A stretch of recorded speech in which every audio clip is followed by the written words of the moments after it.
దేవుడు నిన్ను రాజు చేయాలనుకుంటే నీ కిరీటం కూడా యుద్ధాన్ని ఇస్తాడు. కిరీటం యుద్ధం గెలిచిన తర్వాత వస్తుంది. సో నేను రాజు అయిపోవాలనుకైనా టింగ్ అని కిరీటం రాదు, ఫస్ట్ యుద్ధం వస్తుంది.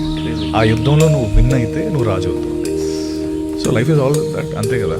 అంటే నాకు ఇది కావాలి అనుకుంటే ఫస్ట్ దేవుడు నీకు అది ఇవ్వడు, దాని చుట్టూ ఆదిస్తాడు. You have to prove there. ఆ వార్లో నువ్వు విన్ అయితే నువ్వు రాజు ఏదో అవుతుంది.